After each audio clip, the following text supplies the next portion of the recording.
Teman-teman, berjumpa lagi bersama saya, Maria Inolima.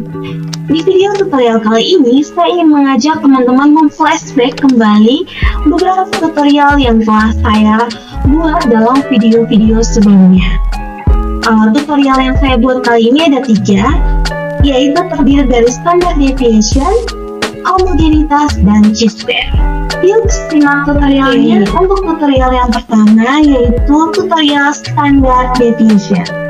Jadi, standard deviation atau simpangan baku adalah suatu nilai yang menunjukkan tingkat atau derajat variasi kelompok atau ukuran standar penyimpangan dari rerakannya. Standard deviation ini digunakan untuk menentukan kualitas mean, median, dan modus dilihat dari simpangan bakunya. Kita langsung saja ke tutorialnya. Seperti biasa, saya sudah menyiapkan sebuah contoh data dalam Microsoft Excel. Ada kode siswa, siswa 1, siswa 2, dan seterusnya sampai siswa yang 20. Ada nama, di sini ada beragam nama, ada Sinta, Winnie, Santi, dan lain sebagainya. Dan untuk nilai kecakapan berbahasa Inggris itu ada 180 dan seterusnya. Oke, langkah yang kedua, kita bisa membuka aplikasi SPSS. Di sini saya menggunakan aplikasi SPSS versi 24, tetapi teman-teman bisa menyesuaikannya juga ya, sesuai versi dari teman-teman. Kita ke pojok kiri paling bawah, di bagian sini ada data view dan variable view. Kita klik yang variable view. Kalau muncul tampilannya seperti ini, kita ke kolom yang pertama yaitu name. Di name ini kita akan mengisi singkatan, oke? Jadi untuk kode siswanya kita singkat menjadi KS, dan nilai kecakapan berbahasa Inggrisnya menjadi NKBI, nilai kecakapan berbahasa Inggris. Setelah itu kita ke kolom label. Di kolom label ini kita bisa mengisi kepanjangannya. Jadi KS itu menjadi kode siswa. Dan untuk NKBI itu adalah nilai kecakapan berbahasa Inggris. Oke, jadi KS ada kode siswa dan NKBI yaitu nilai kecakapan berbahasa Inggris. Selanjutnya kita ke kolom type. Di samping name kita ubah yang nomor 1, numeriknya kita klik, lalu muncul tanda titik 3 dan kita ubah menjadi string. Lalu oke. Selanjutnya kita ke bagian kolom measure. Di sini yang berubah yaitu nomor 1 dan nomor 2-nya masih unknown. Kita mengubahnya menjadi scale. Kalau sudah, ke kolom align dulu untuk meratakan kolom ini menjadi tengah ya, semuanya enter. Oke. Untuk variable view-nya sudah selesai. Kita kembali ke data view. Di sini muncul KS dan NKBI. Kita akan mengcopy datanya dari Microsoft Excel. Kita copy untuk kode siswanya. Sedangkan untuk nama ini teman-teman bisa mengesampingkannya dulu ya. Oke, setelah itu kita paste dan lakukan hal yang sama terhadap nilai kecakapan berbahasa Inggris.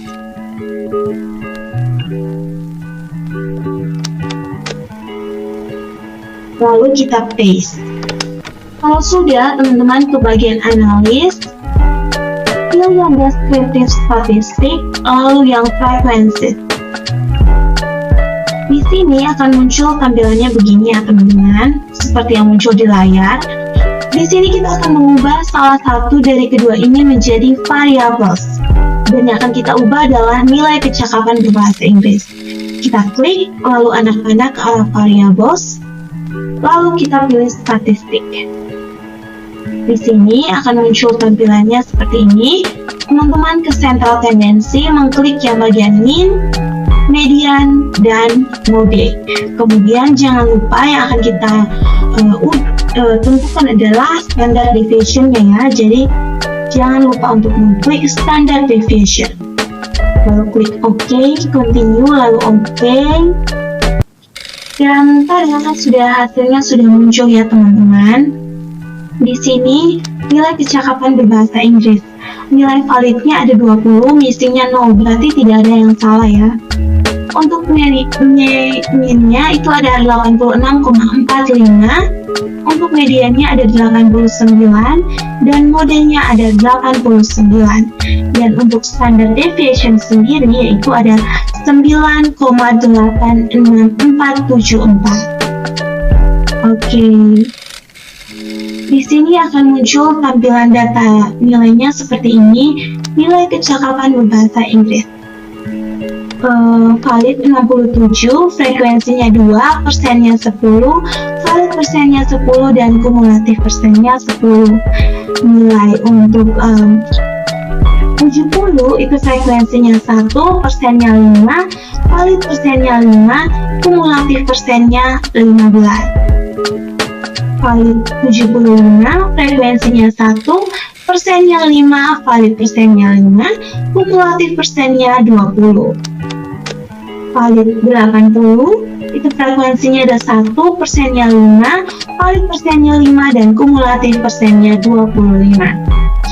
Untuk valid 85, di situ frekuensinya ada 1, persennya 5, valid persennya 5, dan kumulatif persennya 30.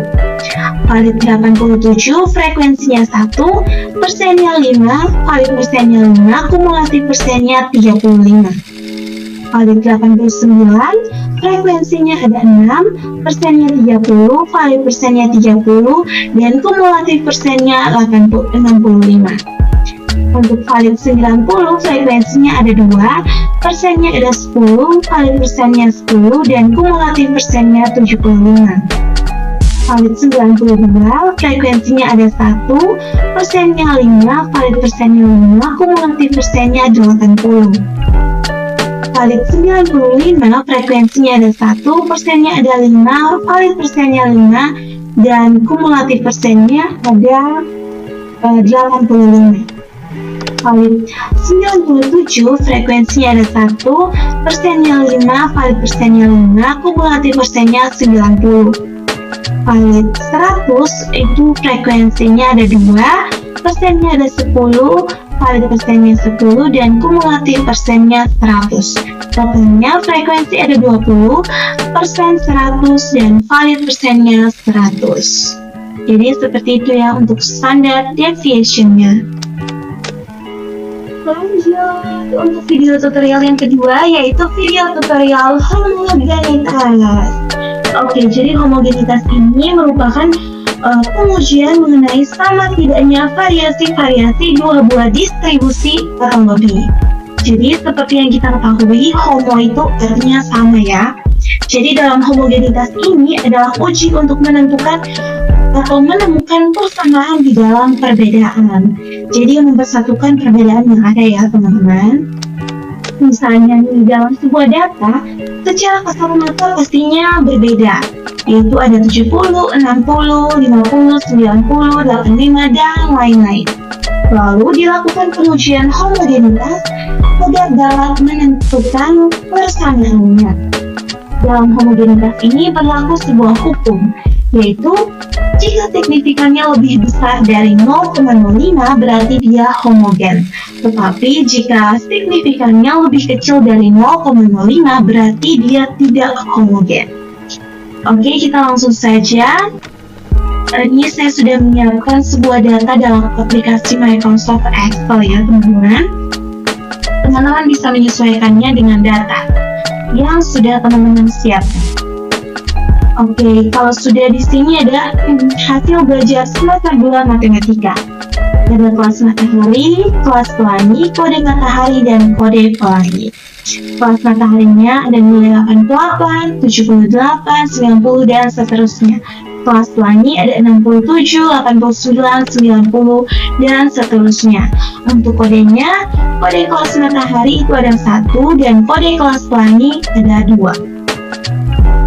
Oke, selanjutnya kita beralih ke aplikasi SPSS. Jangan lupa untuk kembali ke pojok kiri kanan bawah, pilih yang variable view. Tampilannya akan muncul seperti ini ya teman-teman. Kemudian kita bisa mengisinya. Kalau dalam standard deviation itu kita mengisinya pada kolom main ini menggunakan singkatan. Tetapi pada homogenitas ini langsung saja cukup kata pertamanya. Jadi yang pertama itu ada hasil. Dan yang kedua ada kelas. Oke, selanjutnya kita ke bagian label. Pada bagian label inilah baru kita menuliskan. Teman-teman menuliskan apa nih?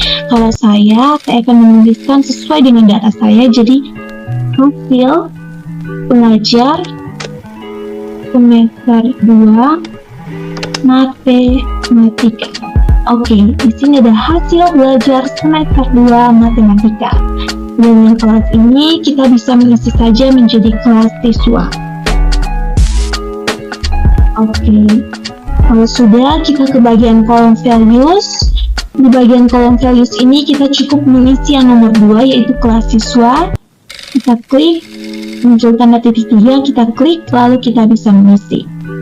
Yang pertama itu ada kelas matahari. Lalu kita add.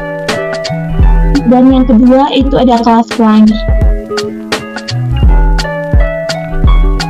Lalu kita add. Oke.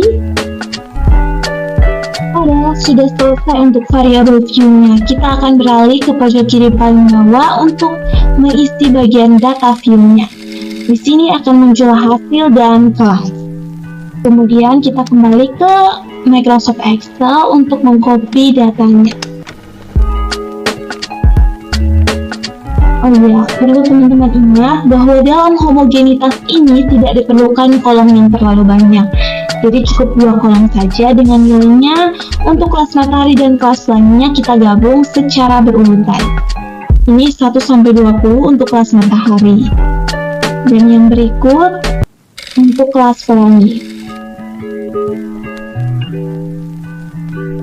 Oke, kita copy lalu kita paste di bagian bawahnya langsung nomor 21. Begitu pula dengan kodenya ya teman-teman, kita secara berurutan akan mengcopy kodenya. Yang pertama ada kode dari kelas matahari. Oke, dan yang berikut dari kelas pelangi.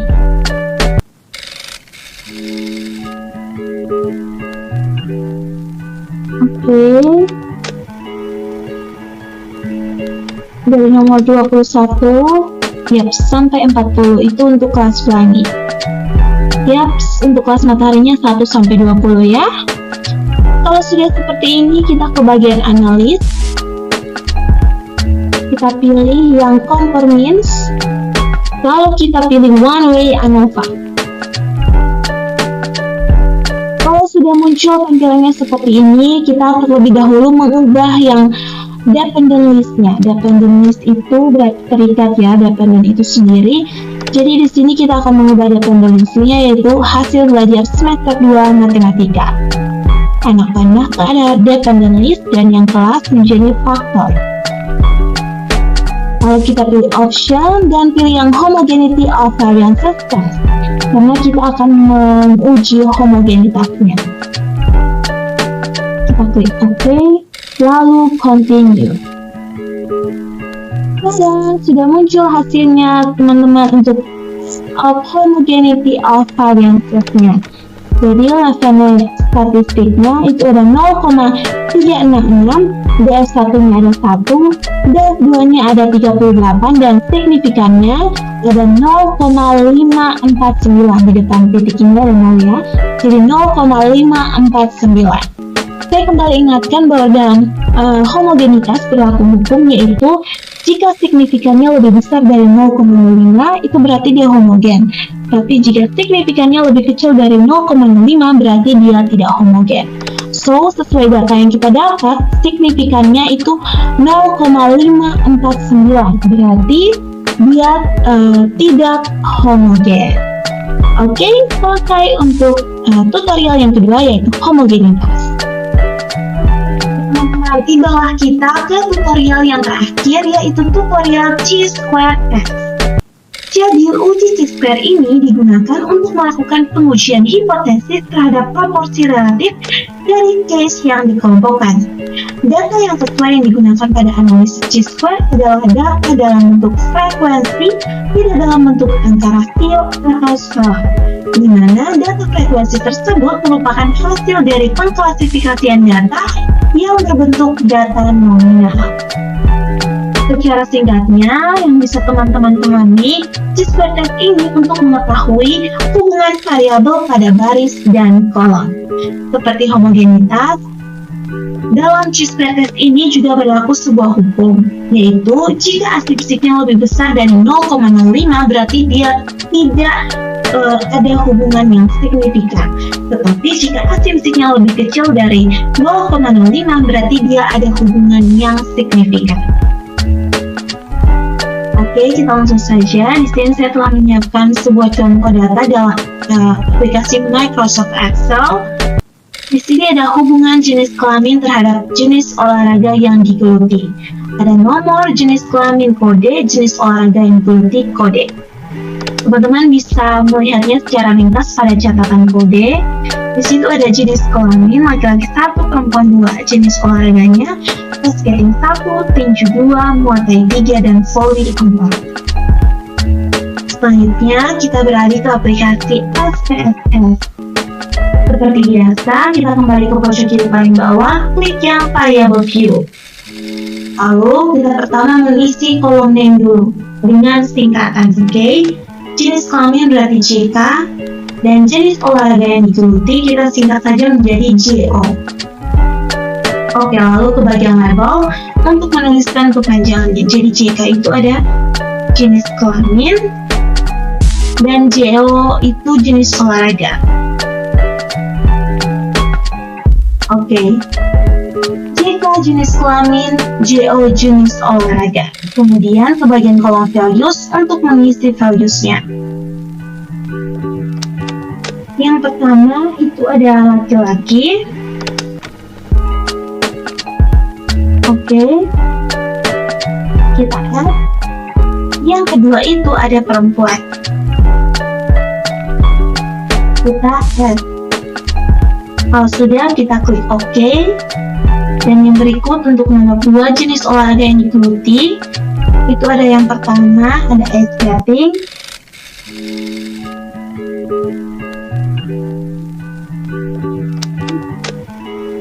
Kita add. Yang kedua itu ada tinju. Yang ketiga itu ada muay thai. Dan yang keempat itu ada volley. Kita add lalu OK. Selesai untuk bagian variable view-nya. Kita kembali ke pojok kiri paling bawah, klik yang data view. Di sini telah muncul JK dan JO-nya. Kemudian kita kembali ke Microsoft Excel untuk mengcopy kodenya ya. Yang pertama itu ada jenis kelamin. Kita copy dulu ke JK. Kita paste. Oke. Yang berikut itu ada jenis olahraga yang digeluti. Kita copy, lalu kita paste. Sudah selesai untuk bagian pertama di bagian data view-nya. Kita kembali ke analis. Kita klik ke analis, lalu pilih yang descriptive statistik yang cross tabs. Nah, di bagian sini, row ini artinya adalah baris dan kolom ini kolomnya. Kita akan mengubah jenis kelamin menjadi row dan jenis olahraganya menjadi kolom. Lalu ke bagian statistik, pilih yang Chi-square, continue, dan OK. Ini adalah hasil outputnya teman-teman. Ada 3 tabel ya. Ini teman-teman bisa melihatnya. Yang pertama itu Class Processing Summary. Jenis kelamin, jenis olahraganya. Valid, N-nya 20, persennya 100%. Mesti N dan persennya 0 dan 0% ya teman-teman, karena tidak ada yang salah. Kalau 0 ini berarti tidak ada data yang keliru atau yang salah dalam data yang sudah kita input. Totalnya N20 dan persennya 100%. Yang kedua adalah jenis kelamin, jenis olahraga cross tabulation-nya. Jenis kelaminnya adalah laki-laki dan perempuan. Jenis olahraganya laki-laki ice skating 3, tinju 2, muay thai 2, voli 3, total 10. Jenis kelamin perempuannya ice skatingnya 2, tinju 3, muay thai-nya 4, volinya 1, dan totalnya 10. Jadi totalnya untuk ice skating itu ada 5, tinju 5, muay thai 6, voli 4, dan totalnya 20.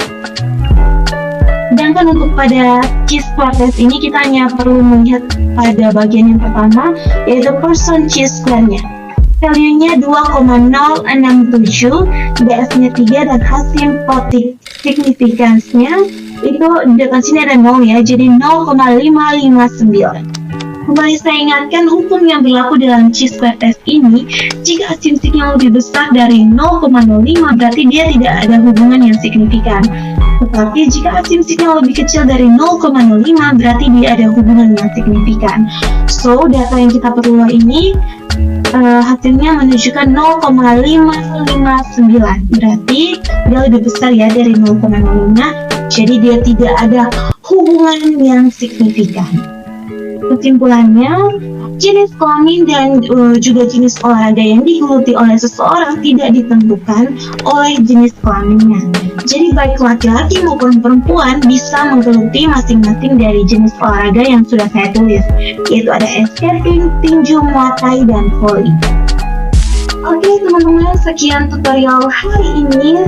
Nantikan video-video tutorial selanjutnya buat teman-teman. Jangan pernah berhenti mencoba dan tetap semangat. See you on the next video. Bye-bye.